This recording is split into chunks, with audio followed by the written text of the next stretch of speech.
There's a conversation underway in this country about immigration policies and its impact on those who live in the shadow of being undocumented. What is not spoken about are those people who must deal with living in two shadows, undocumented and LGBT, lesbian, gay, bisexual, and/or transgender. Reporter Michael Lozano produced a story and a video for New America Media on the issue of undocumented LGBT. He's here now to discuss that report. Good evening. Thank you. Tell us a little bit more about the report. Okay, so the report was focusing on UndocuQueer individuals. An UndocuQueer person is someone who lives as both LGBT and also as undocumented, without papers, without documents. And commonly their experience is unique. In our society and even in our city, Long Beach, there's still a stigma associated with being gay, bisexual, or transgender, or lesbian. And there's also actually a stigma associated with being undocumented. And so because of this dynamic, many UndocuQueer persons have to deal with both.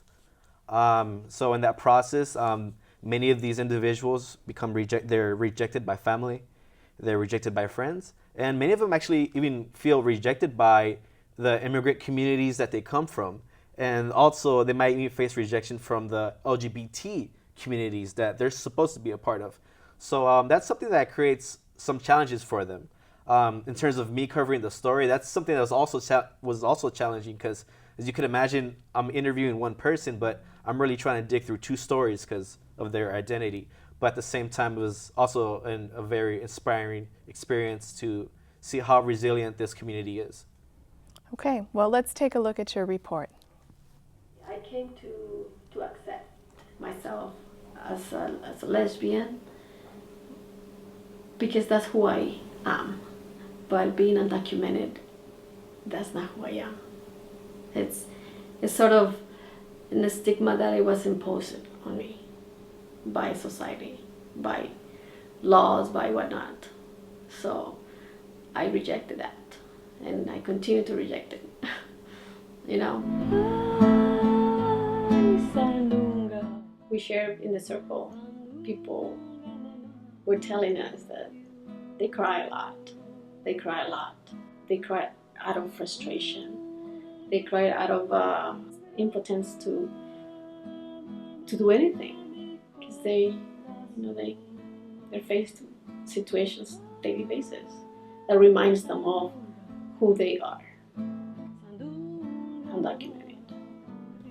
UndocuQueer circles are for queer, undocumented people. If you're gay or an undocumented, this is like a safe zone. It's a place where you could go and chill and like be with people that understand you.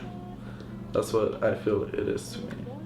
Or I saw the need in Long Beach to create the circles was because we look to get involved in organizing, but sometimes our own development is kind of left out because we're so driven by the struggle of the everyday organizing, the campaign, but we never really address like what drove us to really become involved in the first place. What does it mean to integrate into American society, having both your legal status in question, but also your sexual orientation in question? Even in my own story as kind of an undocumented queer person, there's so much that I never shared, and